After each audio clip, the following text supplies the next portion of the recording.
In 1673, Jacques Marquette and Louis Joliet became the first Europeans to set eyes on Iowa. Part Christian mission, part fur trading expedition, these two Frenchmen led a small band of explorers down the Mississippi River from Wisconsin, paddling massive canoes now commonly referred to as voyagers. While time saw these canoes replaced with large boats and eventually barges, they will forever hold an important place in Iowa's history. And today, thanks to Clinton County Conservation, students and historians alike can paddle in the same place and craft as Iowa's original adventurers. These canoes that we're about to travel in would have been filled to the brim with muskrat and beaver. So this was a business endeavor. They were trading with the Native Americans for the pelts. These are 29-foot long boats. There are the few different kinds that the Voyagers used. Some of them were really large, about 35 feet long. So kind of today our theme is water. We invited the 6th graders out to try out these Voyager canoes. These are kind of newer canoes that Clinton County Conservation purchased. And so we brought the 6th graders out to kind of be our guinea pigs and test them on the waters, get them paddling, learn a skill, to enjoy the outdoors. Also some water safety. These kids live here by the river. Try to keep your hands stacked on top of each other when you start. Making sure that they know how to be safe, wearing that life jacket. The water can be powerful, and we just want to make sure that they're safe and they're aware of how to be safe on the water. Much like riding a bike, as soon as you learn how to paddle a canoe or boat, that skill will never leave you. For many of these 6th graders, this field trip just cracked open the door to a lifelong passion. And yet, there's so much more beyond this paddling excursion. Beyond providing a fun adventure on South Sebula Lake, these Voyager canoes are an important piece of Iowa history. Well, the name Voyageur comes from the Frenchmen that did most of the work while moving these boats across the wilderness. Most of them were indentured servants. They got across the Atlantic by signing into contract with, and so they worked off their passage by carrying trade goods in and bringing furs back from the wilderness. As early as the 1530s, Voyager canoes were used to explore rivers all over North America. And by the mid-1670s, pioneers were exploring up and down the Mississippi River, as well as its tributaries. And they came right down through here. They were in bark canoes. They had a small party of Frenchmen with them and some native guides, and that happened in 1673. Clinton County's boats are an excellent representation of what you might see traveling up the Mississippi River years ago, including the field trip paddlers. All right, let's do all in, forward! While the canoes can hold up to 14 adults, space was paramount on these expeditions, and crew needed to fit specific requirements. If I were to want to become a Voyager, I would not be accepted. I'm too tall. They wanted people close to 5 feet tall. The reason being that those Voyagers were taking up valuable room in the boat, which would otherwise be used for trade merchandise or the furs coming back. So they wanted small frame men, but the men had to be very strong.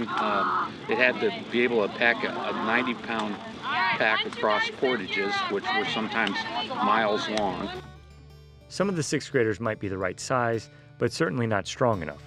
During their time on the water, Chuck and Jessica steer the crew up to the edge of the Mississippi current, giving them a taste of what real Voyager treks were like. Well, you're not going to turn on a dime in these. Anybody that's paddled a canoe in current knows that. Yeah, you have to plan ahead. With these boats, that's even more important.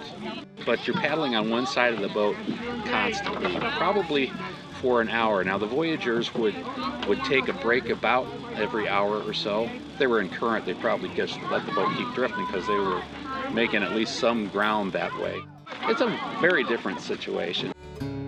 Needless to say, today's field trip is nowhere near as strenuous as anything the Voyagers encountered. And while the children are learning about Voyager history, Chuck doesn't see that as the main takeaway from the children's time on the water. Well, we hope they pick up a bit of that history, but when it comes right down to the basics, they're forced to work as a team. If they're not paddling in unison, the paddles will be clacking together. It just doesn't work. All in. Nice job, guys. Teamwork is Definitely important in a canoe when you've got a paddling buddy, but it's definitely important when you've got 10 to 14 kids trying to paddle at the same time in sync, propel that boat forward or backward. And so teamwork is pretty important with these things. And what we've discovered, and I think very interesting, is that when we put young students, paddling students, in these boats to start with, once they've had that experience, they step out of this big boat and they get into more individual boats, of say a two-man canoe, and now they have this experience behind them. They've already seen it work, they've been involved in making it work. It's just been so much easier to deal with students in other canoes and in kayaks.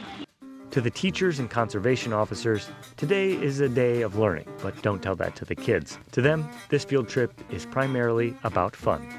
Get set, go! Keep in sync. In sync, all in.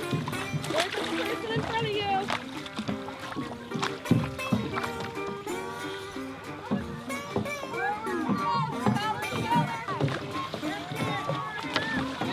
The water's so cold.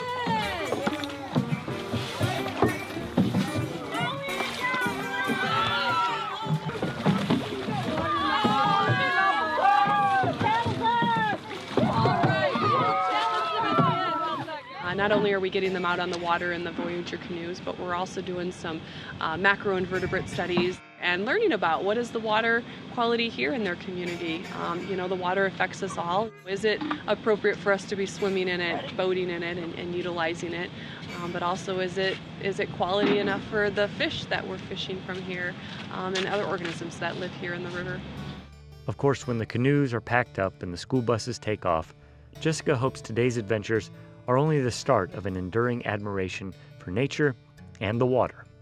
I love that I'm able to get the kids outside. You know, at the end of the day, I was like, wow, 40 kids, we just went and spent a beautiful fall day outdoors, you know, paddling out on the lake and, you know, hopefully, you know, just instilling in them kind of a love for the outdoors as I have for myself.